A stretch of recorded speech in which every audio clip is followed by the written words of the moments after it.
Assalamualaikum warahmatullahi wabarakatuh. Terima kasih kepada Dokter Rian dalam kesempatan hari ini untuk membimbing kami dalam modul psikodinamika. Untuk pagi ini, mohon izin saya mempresentasikan modul psikodinamika dengan topik resisten in psikodinamika. Untuk tujuan pembelajaran dari modul pada pagi hari ini, nantinya diharapkan peserta didik mampu memahami tentang resistensi pada psikodinamika dan mengetahui cara menangani resistensi pada psikodinamika. Dari pendahuluan, jadi resistensi psikodinamika ini adalah konsep dalam psikologi yang merujuk pada penolakan atau ketidakmauan yang tidak disadari dari seseorang untuk menghadapi atau membicarakan isu-isu emosional, pikiran, atau pengalaman yang menyebabkan ketidaknyamanan. Dalam resistensi psikodinamika, ada beberapa faktor yang bisa menyebabkan resistensi psikodinamika. Salah satunya yaitu merupakan pertahanan psikologis. Jadi pertahanan psikologis ini adalah mekanisme pertahanan yang digunakan oleh individu untuk menghindari atau menolak pengalaman, perasaan, atau pikiran yang dianggap tidak nyaman atau mengancam. Ini bisa berupa penolakan untuk membahas topik tertentu, kelambanan dalam dan merupakan kelambanan dalam proses terapi. Yang kedua adalah konflik internal. Konflik internal ini adalah ketegangan antara keinginan bawah sadar dan norma-norma sosial atau moral yang menghambat kemampuan individu untuk menghadapi atau mengungkapkan perasaan mereka. Resistensi psikodinamika ini merupakan bagian dari terapi psikodinamik yang nantinya bertujuan untuk proses penyembuhan. Jadi dalam terapi psikodinamik, resistensi ini dianggap sebagai indikator penting bahwa ada isu atau konflik yang mendalam yang perlu nantinya dieksplorasi lebih lanjut. Dan resistensi ini bukanlah hal yang negatif, melainkan sesuatu yang harus dipahami dan diterima sebagai bagian dalam proses penyembuhan.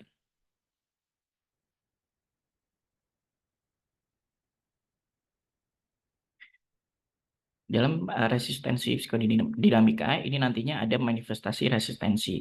Jadi resistensi ini dapat muncul dalam berbagai bentuk seperti penundaan, ketidakmampuan untuk fokus pada topik tertentu, perasaan marah atau defensif terhadap terapis atau pengalihkan perhatian ke topik yang tidak relevan. Dalam resistensi psikodinamika itu terdapat analisis resistensi. Jadi analisis resistensi ini nanti ada beberapa poin yang nantinya bisa menjadi pemahaman atau motivasi di balik terjadinya resistensi pada psikodinamika. Yang pertama yaitu adalah eksplorasi konteks emosional. Jadi eksplorasi konteks emosional ini dia adalah mengidentifikasi perasaan dan pikiran yang mungkin tidak disadari atau terlalu menakutkan untuk dihadapi oleh seorang klien. Yang kedua yaitu menilai hubungan terapeutik. Menilai hubungan terapeutik di sini adalah memahami bagaimana dinamika hubungan antara terapis dan klien yang nantinya dapat berperan dalam resistensi. Contohnya, klien mungkin merasa tidak nyaman atau merasa terancam oleh otoritas terapi. Dan yang terakhir adalah menghubungkan resistensi dengan konflik bawah sadar. Yang dimaksud menghubungkan resistensi dengan konflik bawah sadar yaitu menggunakan teknik seperti asosiasi bebas, analisis mimpi, dan interpretasi transferensi untuk nantinya mengeksplorasi apa yang mungkin tersembunyi di balik resistensi tersebut. Oke, kita bahas satu-satu. Untuk yang pertama adalah eksplorasi konteks emosional. Jadi, eksplorasi konteks emosional dalam psikoterapi psikodinamik ini adalah proses di mana nantinya terapis membantu klien untuk menggali dan memahami perasaan, emosi, dan dinamika psikologis yang mungkin tidak semuanya disadari atau diekspresikan secara terbuka. Dan proses ini nanti bertujuan untuk mengungkap dan menyelidiki latar belakang emosional dan konflik bawah sadar yang mendasari perilaku dan pengalaman klien. Jadi untuk eksplorasi konteks emosional ada beberapa cara yang nantinya bisa diterapkan oleh terapis. Yang pertama yaitu adalah asosiasi bebas. Jadi asosiasi bebas ini adalah teknik asosiasi yang melibatkan klien yang diminta nantinya untuk berbicara secara bebas dan spontan tentang apa saja yang muncul dalam pikiran mereka. Tujuannya apa? Tujuannya adalah untuk membuka akses ke pikiran dan perasaan yang mungkin tersembunyi di pikiran bawah sadar termasuk perasaan dan memori yang terkait dengan konflik internal. Yang kedua adalah analisis transferensi. Jadi analisis transferensi ini adalah fenomena di mana klien nanti memindahkan perasaan dan pola hubungan dari pengalaman masa lalu ke terapis. Jadi misalnya kalian mungkin merasakan kemarahan atau ketergantungan terhadap terapis yang mencerminkan dinamika hubungan mereka dengan orang tua atau figur otoritas di masa lalu. Tujuannya apa? Tujuannya nanti untuk memahami bagaimana pola-pola hubungan lama berulang dalam hubungan terapeutik dan bagaimana ini dapat mengungkapkan konflik emosional dan resistensi yang mendasari. Kemudian adalah yang berikutnya adalah analisis konten emosional. Jadi analisis konten emosional ini itu mengamati dan mengeksplorasi perasaan dan reaksi emosional klien terhadap berbagai topik atau situasi dalam sesi terapi. Tujuannya apa? Tujuannya untuk mengidentifikasi perasaan yang mungkin disembunyikan atau tidak diungkapkan secara langsung, serta mengeksplorasi bagaimana perasaan tersebut berhubungan dengan konflik internal dan pengalaman masa lalu. Kemudian ada penafsiran mimpi. Jadi penafsiran mimpi ini menggunakan interpretasi mimpi untuk nantinya mengakses dan memahami simbol dan tema yang mungkin mencerminkan konflik bawah sadar atau keinginan yang tidak diungkapkan. Tujuannya apa? Tujuannya untuk mengungkap memori bawah sadar dari pengalaman dan emosi klien, serta memberikan wawasan tambahan tentang konflik emosional yang mungkin tidak muncul dalam sesi diskusi. Kemudian yang berikutnya adalah eksplorasi dinamika pertahanan. Jadi eksplorasi dinamika pertahanan ini tujuannya untuk menilai dan mengidentifikasi mekanisme pertahanan yang digunakan oleh klien untuk menghindari atau melindungi diri dari kecemasan emosional. Tujuannya nantinya dapat mengungkap bagaimana pertahanan ini mempengaruhi pengalaman klien dan menghambat mereka dari menghadapi konflik emosional yang mendalam. Lalu yang berikutnya adalah meneliti pola hubungan. Jadi meneliti pola hubungan ini tujuannya untuk mengidentifikasi dan mengeksplorasi pola hubungan yang berulang dalam kehidupan klien, termasuk pola hubungan dengan anggota keluarga, teman, atau pasangannya. Tujuannya untuk menyadari bagaimana pola-pola ini mungkin berhubungan dengan konflik emosional yang lebih mendalam dan mengidentifikasi bagaimana dinamika hubungan ini mempengaruhi pengalaman klien dalam terapi. Kemudian yang selanjutnya adalah menghubungkan perasaan dengan perilaku. Jadi menghubungkan perasaan dengan perilaku ini nantinya dapat menganalisis bagaimana perasaan dan emosi klien yang berhubungan dengan perilaku dan keputusan mereka dalam kehidupan sehari-hari. Tujuannya apa? Tujuannya nantinya untuk memahami bagaimana perasaan yang tidak disadari atau tertekan yang mungkin mempengaruhi perilaku klien dan mencari cara untuk mengatasi atau mengubah pola tersebut. Yang terakhir adalah mengidentifikasi dan menghadapi konflik. Jadi, pada cara mengidentifikasi dan menghadapi konflik ini, tujuannya untuk membantu klien untuk mengenali dan menghadapi konflik emosional dan psikologis yang mereka hadapi, serta untuk mengatasi dan menyelesaikan konflik untuk mencapai pemahaman yang lebih baik tentang diri sendiri dan meningkatkan kesejahteraan emosional. Yang berikutnya pada analisis resistensi yaitu caranya adalah dengan menilai hubungan terapeutik. Untuk cara ini ada beberapa cara yang bisa digunakan oleh terapis. Yang pertama yaitu kualitas aliansi terapeutik. Jadi pada menilai hubungan terapeutik ini sendiri, nanti proses penting dalam psikoterapi yang melibatkan evaluasi dan pemahaman dinamika antara terapis dan klien. Hubungan terapeutik atau aliansi terapeutik dianggap sebagai salah satu faktor kunci dalam keberhasilan terapi, terutama dalam pendekatan psikodinamik. Kualitas aliansi terapeutik ini sendiri nanti ada beberapa cara yang bisa digunakan. Yang pertama adalah kepercayaan dan keamanan. Yang kedua adalah empati dan dukungan. Dan yang terakhir adalah kesesuaian tujuan terapeutik. Kemudian terapis juga bisa melakukan pola komunikasi. Jadi pada pola komunikasi ini yang perlu diperhatikan adalah keterbukaan dan kejujuran serta interaksi emosional antara terapis dengan klien. Dan yang berikutnya adalah dinamika transferensi dan kontratransferensi.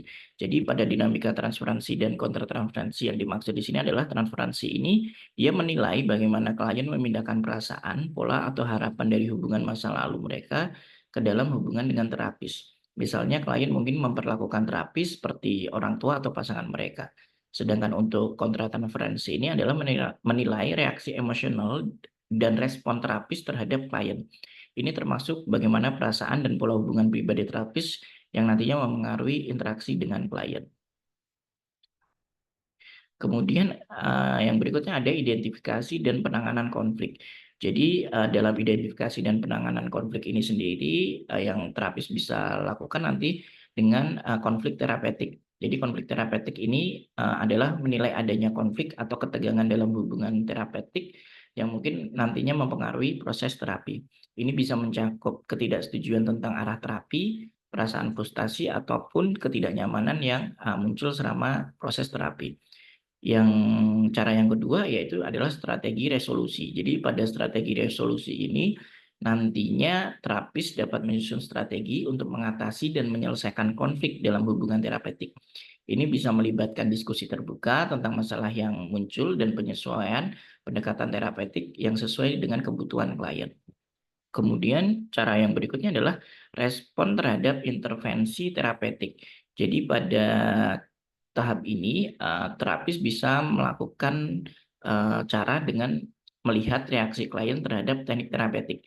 Jadi pada cara ini nantinya terapis dapat menilai bagaimana klien merespon teknik dan intervensi yang digunakan dalam terapi. Ini juga termasuk mengevaluasi apakah teknik tertentu dapat membantu atau membangun kepercayaan atau meningkatkan keterlibatan dengan klien.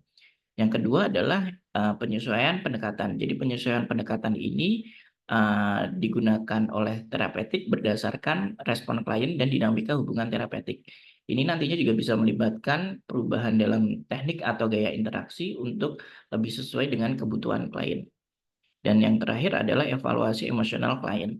Jadi pada tahap ini terapis bisa melihat atau mengevaluasi tentang perubahan emosional. Jadi pada perubahan emosional di sini nantinya terapis mengamati bagaimana klien mengalami perubahan emosional selama proses terapi. Apakah klien merasa lebih nyaman dan terbuka seiring waktu atau ada tanda-tanda resistensi yang berlanjut. Dan cara yang terakhir pada evaluasi emosional klien ini, kita juga mengamati tentang kemajuan terapi. Jadi untuk kemajuan terapi ini nantinya terapis mengevaluasi kemajuan klien dalam mencapai tujuan terapi dan bagaimana hubungan terapeutik berkontribusi pada hasil tersebut. Nah, pada analisis resistensi yang terakhir yaitu adalah menghubungkan resistensi dengan konflik bawah sadar. Jadi yang dimaksud menghubungkan resistensi dengan konflik bawah sadar ini nantinya melibatkan pemahaman bagaimana ketidaknyamanan atau penolakan terhadap perubahan yang nantinya dapat berkaitan dengan ketegangan yang tidak selalu disadari di dalam diri seseorang. Kemudian kita akan membahas tentang penanganan resistensi dalam terapi psikodinamik. Jadi penanganan resistensi dalam terapi psikodinamik ini adalah proses kompleks yang nantinya melibatkan pengidentifikasian, memahami dan mengatasi mekanisme pertahanan yang dapat menghambat proses terapi pada klien. Resistensi seringkali nanti muncul sebagai respon terhadap konflik bawah sadar yang tidak nyaman atau menekan.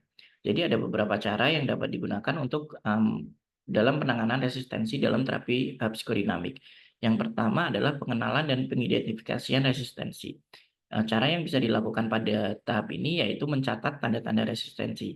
Jadi seperti klien, kita lihat seperti klien mungkin akan menghindari topik tertentu atau adanya keterlambatan atau pembatalan sesi dan perilaku defensif pada klien tersebut.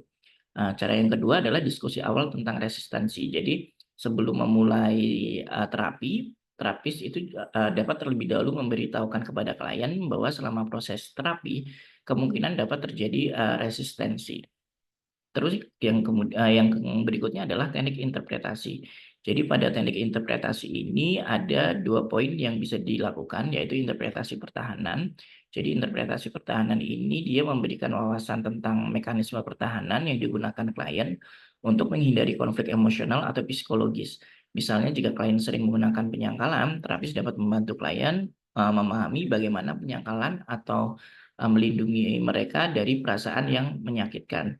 Yang kedua adalah interpretasi konflik bawah sadar. Pada interpretasi konflik bawah sadar pada interpretasi konflik bawah sadar ini menjelaskan nantinya bagaimana resistensi mungkin terkait dengan konflik bawah sadar yang lebih mendalam. Contohnya adalah jika klien menghindari membahas pengalaman masa lalu, terapis dapat membantu klien memahami bahwa ini mungkin terkait dengan ketakutan atau rasa sakit yang tidak disadari oleh klien. Cara yang berikutnya adalah menggunakan transferensi dan kontratransferensi. Jadi pada tahap ini terapis bisa menggunakan analisis transferensi. Jadi pada analisis transferensi ini terapis bisa menggunakan dinamika transferensi untuk mengeksplorasi resistensi. Jadi jika klien itu memperlakukan terapis dengan cara yang mencerminkan pola hubungan masa lalu, terapis dapat mengidentifikasi dan membahas bagaimana pola ini berhubungan dengan resistensi yang muncul. Cara yang kedua adalah mengelola kontratransferensi.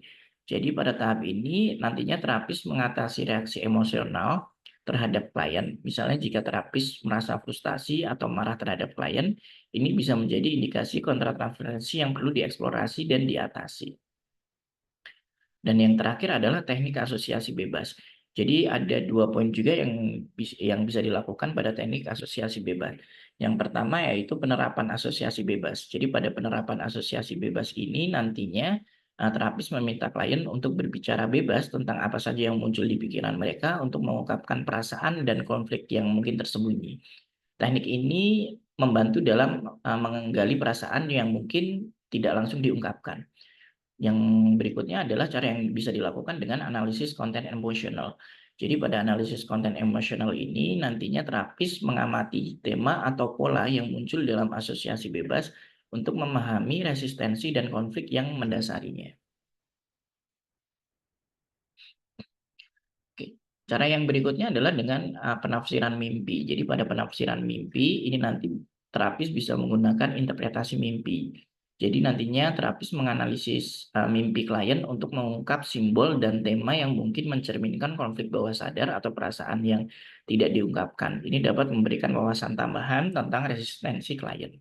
Atau bisa juga melakukan hubungan mimpi dengan resistensi. Jadi nanti terapis dapat membantu klien untuk memahami bagaimana mimpi mereka mungkin berkaitan dengan resistensi dalam terapi dan konflik yang sedang dihadapi. Yang terakhir yang berikutnya adalah menguatkan aliansi terapeutik. Jadi pada tahap ini terapis bisa menggunakan beberapa cara. Yang pertama adalah membangun kepercayaan. Jadi jadi nantinya terapis dapat menjalin hubungan yang kuat dan aman dengan klien untuk mengurangi terjadinya resistensi. Jadi kepercayaan ini mungkin klien merasa lebih nyaman untuk mengungkapkan perasaan dan konflik yang mendalam. Kemudian bisa juga dilakukan dengan dukungan emosional. Jadi pada tahap ini nantinya terapis bisa menyediakan dukungan emosional dan validasi untuk membantu klien merasa lebih aman dalam menghadapi konflik internal. Cara yang berikutnya adalah mengatasi konflik dalam terapi. Oke, dalam mengatasi konflik dalam terapi ini ada beberapa poin yang bisa dilakukan oleh terapis. Yang pertama adalah diskusi terbuka tentang resistensi.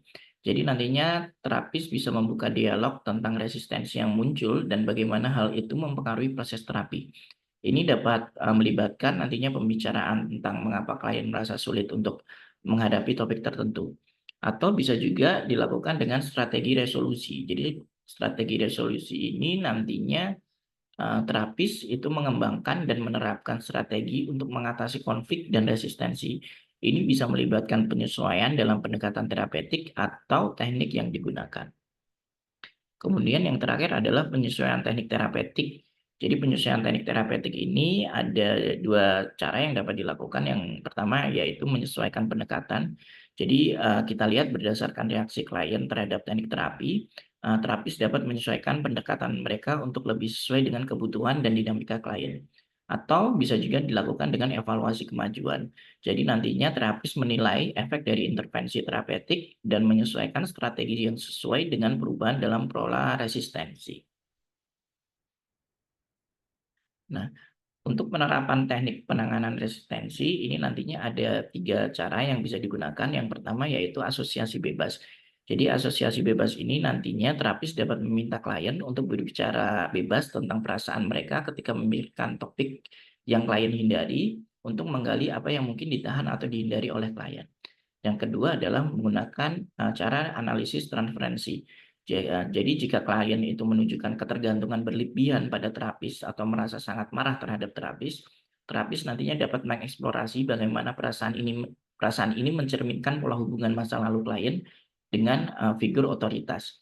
Yang terakhir adalah dengan interpretasi mimpi. Jadi nantinya klien dapat memberitahukan mimpi yang menampilkan tema yang mungkin tidak disukai oleh klien, contohnya mungkin tema pengabaian atau penolakan. Jadi terapis dapat membantu klien untuk menghubungkan tema mimpi ini dengan perasaan yang mungkin tidak disadari terkait dengan pengalaman masa lalu. Jadi kesimpulan topik yang saya bahas di atas, Jadi resistensi dalam psikodinamika ini adalah elemen yang penting dalam proses terapi yang menunjukkan adanya isu-isu mendalam yang perlu nantinya ditangani. Dengan pemahaman dan penanganan yang tepat, resistensi dapat menjadi langkah yang penting untuk menuju perubahan dan pemulihan dalam terapi. Berikut adalah daftar pustaka atau referensi yang saya pergunakan. Terima kasih kepada Dr. Ian, mohon asupan dan bimbingannya.